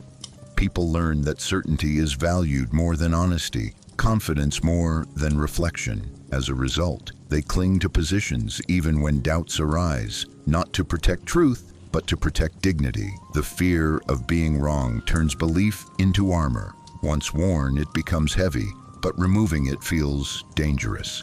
Harmful systems benefit enormously from this fear. They do not need to silence critics aggressively. They only need to make error feel shameful. When being wrong is associated with stupidity, naivety, or moral failure, people stop revising their views. They stop learning. Defense replaces curiosity. Justification replaces understanding. Over time, being right becomes less important than not being exposed as wrong. This fear also freezes moral growth. If acknowledging injustice means admitting complicity, many will choose denial instead. It feels safer to reinterpret reality than to confront responsibility. In this way, the fear of being wrong keeps people aligned long after belief has faded. What remains is not conviction, but protection of the self. True freedom requires the ability to say, "I was wrong," without collapse. But systems that rely on obedience make that admission feel unbearable. As long as being wrong feels more threatening than being harmed, people will continue to defend what hurts them, not because they believe in it deeply, but because the truth feels too costly to face. Fear often survives by disguising itself as common sense. What begins as anxiety slowly reshapes itself into advice, rules, and realistic thinking. People stop saying they are afraid and start saying they are being sensible. This transformation is powerful because fear, once framed as logic, is rarely questioned. Systems benefit from this shift. They no longer need to intimidate. They simply encourage caution, restraint, and practicality. Phrases like, "That's just how things work," "Don't be naive," or "Be realistic" sound reasonable, but they often carry unexamined fear beneath them. Fear of loss, fear of isolation, fear of instability, all compressed into what appears to be wisdom. When fear wears the mask of common sense, it becomes socially approved. It is repeated confidently and passed down as guidance. Children learn it as maturity. Adults enforce it as responsibility. Those who challenge it are dismissed as reckless, immature, or idealistic, not because their ideas are flawed, but because they disturb the emotional comfort that fear provides. Common sense becomes a boundary that defines what is acceptable to imagine. Before discussion even begins, the limits are already set. Over time, this disguised fear shapes identity. People begin to see themselves as smart and grounded because they avoid risk. They equate safety with intelligence and caution with virtue. Imagination is treated as danger. Moral courage is treated as foolishness. The system no longer needs to justify itself because its constraints are accepted as obvious necessities. Fear has been normalized. The danger is not that people are afraid, but that they no longer recognize fear as fear. When anxiety feels like reason, it becomes invisible, and invisible fear is the most reliable form of control.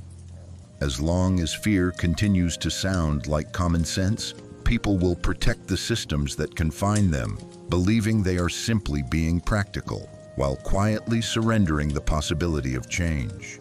Constant survival exhausts the human spirit long before it breaks the body. When life becomes a continuous effort to endure, to adapt, to stay afloat, there is little energy left for reflection, imagination, or resistance. Survival mode narrows attention. The mind focuses on immediate needs, security, stability, avoidance of loss. Long-term thinking fades. This exhaustion is not accidental. It is deeply functional for systems that rely on compliance. People who are tired do not rebel, they cope. When every day feels like a test of endurance, questioning the structure that creates that pressure feels like an extra burden. Constant survival drains moral energy. Individuals may still sense injustice, but they no longer feel capable of confronting it. The cost feels too high. They tell themselves they will think about change later when things are calmer. But calm never comes because the system thrives on keeping people just stable enough to continue, never rested enough to reflect. This creates a population that is permanently busy, permanently stressed, and permanently adaptable. Exhaustion also reshapes values. Peace becomes the absence of immediate crisis, not the presence of dignity. Rest becomes indulgence. Hope feels unrealistic. Survival replaces aspiration. People begin to measure success not by fulfillment, but by endurance. Did I make it through the week? Did I avoid collapse? In this state, anything that threatens routine feels dangerous, even if routine itself is harmful. The system is protected not by belief, but by fatigue. Constant survival also isolates. Since everyone is struggling privately, collective awareness weakens. People assume others are coping better. They blame themselves for their exhaustion rather than questioning why exhaustion is universal. This internalization prevents solidarity. The struggle feels personal, not systemic. And because survival demands constant adjustment, people become highly adaptable but quietly numb. They lose sensitivity to harm because noticing it would require energy they no longer have. This is the final cruelty of constant survival. It consumes the very strength needed to escape it. As long as people are kept busy surviving, they will have little capacity to imagine living. And a system that reduces life to endurance does not need to be defended passionately. It only needs to keep people too tired to leave. Silence can feel responsible when speaking is framed as risk rather than necessity. In many systems, people are taught that stability depends on restraint, that raising concerns might cause conflict, panic, or harm. So choosing not to speak is presented as maturity, wisdom, or care. This framing is powerful because it turns inaction into virtue. People convince themselves that staying quiet is the ethical choice, that protecting calm matters more than confronting injustice. When silence is moralized, it no longer feels like avoidance, it feels like duty. This sense of responsibility is reinforced socially. Those who speak out are labeled disruptive, emotional, or irresponsible. They are accused of making things worse. Meanwhile, those who remain silent are praised for being reasonable and level-headed. This contrast teaches behavior quickly. People learn that silence preserves belonging, while speech risks isolation. Over time, the fear of consequences is replaced by a belief that silence itself is good. When silence feels responsible, accountability dissolves. Harm continues, but no one feels personally responsible because everyone believes they are protecting something larger. People wait for the right moment, the proper channel, the perfect words. That moment never arrives. Injustice is postponed indefinitely under the excuse of caution. This mindset also narrows moral imagination. People stop asking whether something is wrong and start asking whether it is appropriate to mention it. Concern is filtered through politeness. Ethics are subordinated to tone. The system benefits because critique is neutralized before it is expressed. No censorship is needed. When silence is experienced as responsibility, systems gain their most reliable defense. People who believe they are doing the right thing by doing nothing. And as long as restraint feels virtuous, truth remains unspoken while harm continues quietly, protected by the belief that speaking would be worse. The fear of being wrong is one of the strongest invisible forces holding people inside harmful systems. Being wrong is not experienced as a simple correction of ideas. It feels like a threat to identity, self-respect, and meaning. To admit error is to face the possibility that years of belief, effort, and sacrifice were misplaced. For many people, this realization feels more painful than continuing to endure harm. So the mind protects itself by resisting doubt even when evidence accumulates. The longer someone has defended a position, the more emotionally invested they become. And the higher the investment, the higher the cost of admitting mistake. This fear grows stronger with time. Once a belief has shaped friendships, career choices, public statements, or moral identity, letting it go feels like collapse. People do not just fear being wrong, they fear what being wrong would destroy.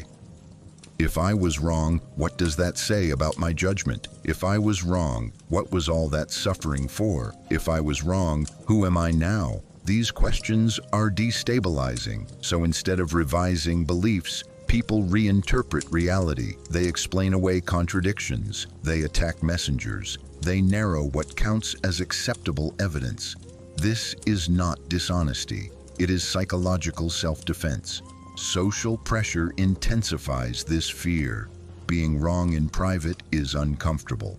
Being wrong in public feels humiliating. In systems that reward certainty and punish hesitation, changing one's mind is framed as weakness, inconsistency, or lack of character.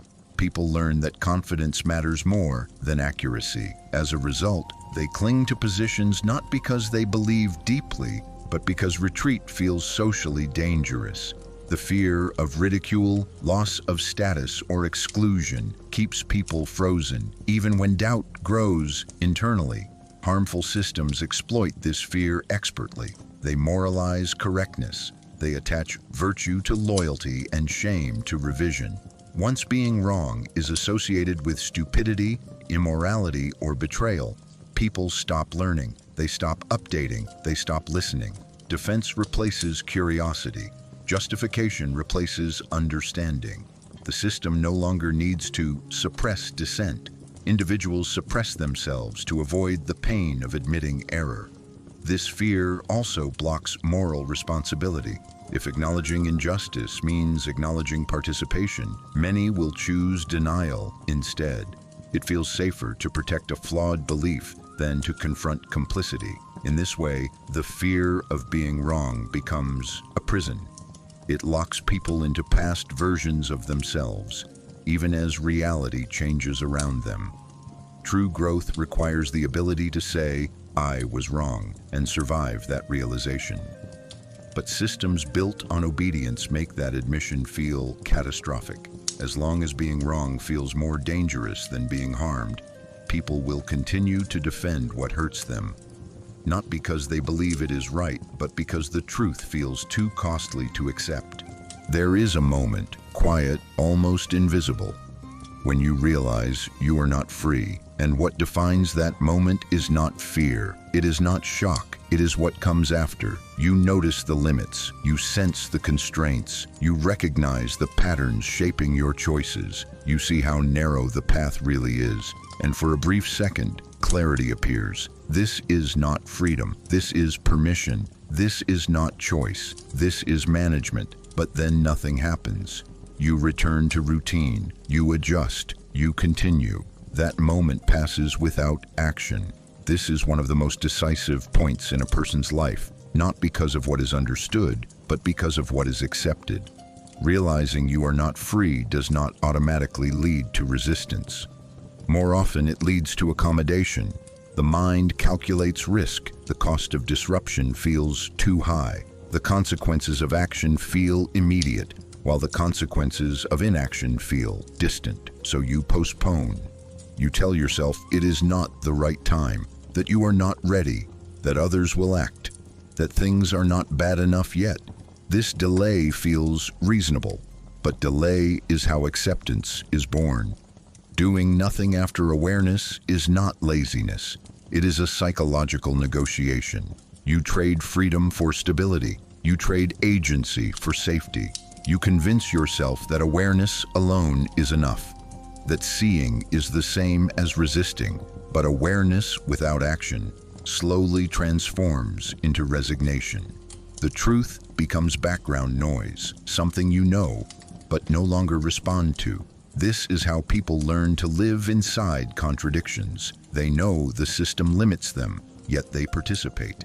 They know the rules are unfair, yet they follow. They know they are managed, yet they comply, because compliance is easier than disruption. This moment is powerful because it does not feel dramatic. There is no collapse, no rebellion, no clear line crossed, just a quiet decision to continue as before. And once that decision is made repeatedly, it becomes character. The realization fades, but the behavior remains. People stop saying, "I am not free," and start saying, "This is just how things are." The loss of freedom is not marked by chains, but by habits. Systems rely on this moment. They do not fear awareness. They fear action. They can survive critique. They cannot survive refusal. So they allow understanding. They tolerate discussion. They even encourage controlled dissent, as long as it leads nowhere, as long as people return to normal, as long as realization ends in inaction. The tragedy of this moment is not ignorance. It is clarity without courage. Not because courage is absent, but because it is postponed indefinitely. And postponed courage slowly turns into compliance. The moment you realize you are not free and do nothing is not a failure of intelligence. It is a surrender disguised as patience. Freedom is not lost when people are unaware. It is lost when people know and continue anyway. Silence feels responsible when speaking is framed as danger rather than necessity. In many systems, people are taught that stability depends on restraint, that raising concerns might cause conflict, panic, or harm. So choosing not to speak is presented as wisdom, maturity, or care. This framing is powerful because it turns inaction into virtue. People convince themselves that staying quiet protects others, that it preserves order, that it avoids making things worse. When silence is moralized, it no longer feels like avoidance. It feels like duty. This sense of responsibility is reinforced socially. Those who speak out are labeled disruptive, emotional, or irresponsible. They are accused of creating problems rather than revealing them. Meanwhile, those who remain silent are praised for being reasonable, calm, and cooperative. This contrast teaches behavior quickly. People learn that silence preserves belonging, while speech risks isolation. Over time, the fear of consequences is replaced by a belief that silence itself is good. When silence feels responsible, accountability dissolves. Harm continues, but no one feels personally responsible because everyone believes they are protecting something larger. People wait for the right moment, the proper channel, the perfect wording. That moment never arrives. Injustice is postponed indefinitely under the language of caution. This mindset reshapes morality. People stop asking whether something is wrong and start asking whether it is appropriate to mention it. Ethics are filtered through politeness and tone. Concern becomes conditional. The system benefits because critique is neutralized before it is expressed. No censorship is required. When silence is experienced as responsibility, systems gain their strongest shield. People who believe they are doing the right thing by doing nothing. And as long as restraint feels virtuous, truth remains unspoken, while harm continues quietly, protected by the belief that speaking would be worse. Silence feels responsible when speaking is framed as danger rather than necessity. In many systems, people are taught that stability depends on restraint, that raising concerns might cause conflict, panic, or harm. So choosing not to speak is presented as wisdom, maturity, or care. This framing is powerful because it turns inaction into virtue. People convince themselves that staying quiet protects others, that it preserves order, that it avoids making things worse. When silence is moralized, it no longer feels like avoidance. It feels like duty. This sense of responsibility is reinforced socially. Those who speak out are labeled disruptive, emotional, or irresponsible. They are accused of creating problems rather than revealing them. Meanwhile, those who remain silent are praised for being reasonable, calm, and cooperative. This contrast teaches behavior quickly. People learn that silence preserves belonging, while speech risks isolation. Over time, the fear of consequences is replaced by a belief that silence itself is good. When silence feels responsible, accountability dissolves. Harm continues, but no one feels personally responsible because everyone believes they are protecting something larger. People wait for the right moment, the proper channel, the perfect wording. That moment never arrives. Injustice is postponed indefinitely under the language of caution. This mindset reshapes morality. People stop asking whether something is wrong and start asking whether it is appropriate to mention it. Ethics are filtered through politeness and tone. Concern becomes conditional. The system benefits because critique is neutralized before it is expressed. No censorship is required. When silence is experienced as responsibility, systems gain their strongest shield. People who believe they are doing the right thing by doing nothing. And as long as restraint feels virtuous, truth remains unspoken, while harm continues quietly, protected by the belief that speaking would be worse. Silence feels responsible when speaking is framed as danger rather than necessity. In many systems, people are taught that stability depends on restraint, that raising concerns might cause conflict, panic, or harm. So choosing not to speak is presented as wisdom, maturity, or care. This framing is powerful because it turns inaction into virtue. People convince themselves that staying quiet protects others, that it preserves order, that it avoids making things worse. When silence is moralized, it no longer feels like avoidance. It feels like duty. This sense of responsibility is reinforced socially. Those who speak out are labeled disruptive, emotional, or irresponsible. They are accused of creating problems rather than revealing them.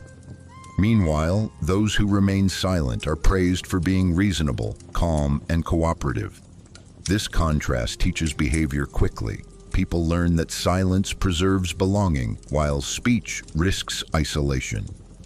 Over time, the fear of consequences is replaced by a belief that silence itself is good. When silence feels responsible, accountability dissolves.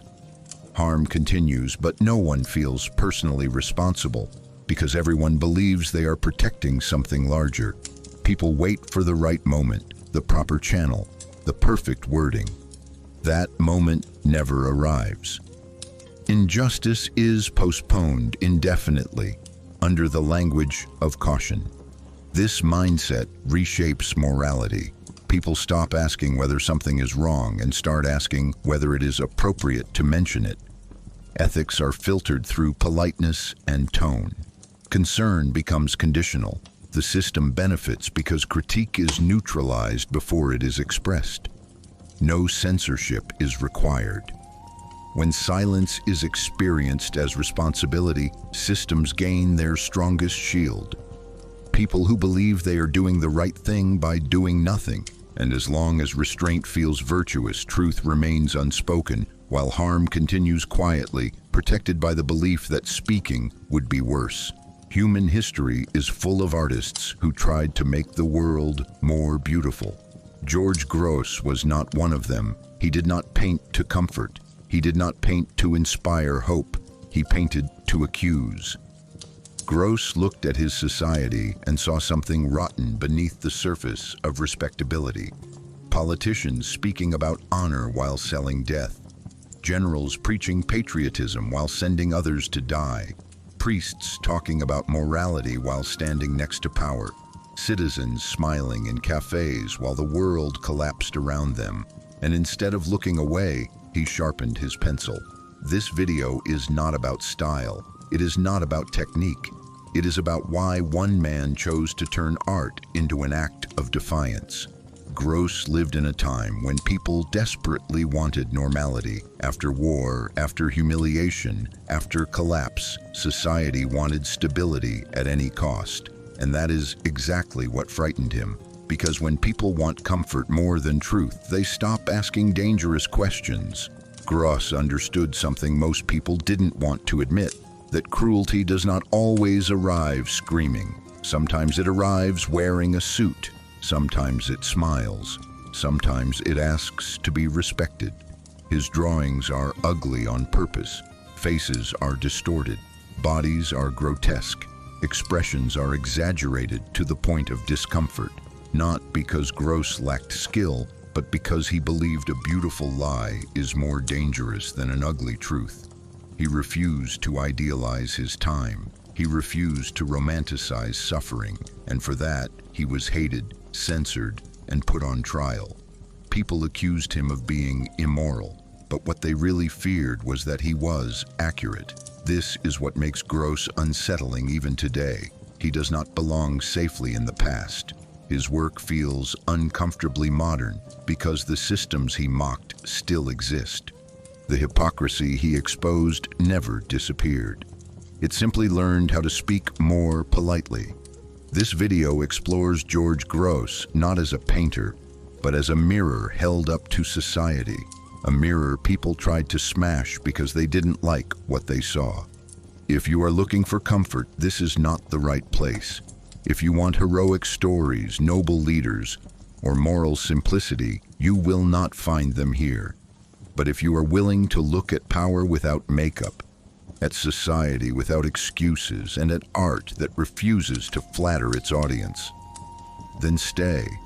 Because George Gross did not ask the world to change. He showed it exactly what it was. Human history is full of artists who tried to make the world more beautiful. George Gross was not one of them. He did not paint to comfort. He did not paint to inspire hope. He painted to accuse. Gross looked at his society and saw something rotten beneath the surface of respectability. Politicians speaking about honor while selling death. Generals preaching patriotism while sending others to die. Priests talking about morality while standing next to power. Citizens smiling in cafes while the world collapsed around them. And instead of looking away, he sharpened his pencil. This video is not about style. It is not about technique. It is about why one man chose to turn art into an act of defiance.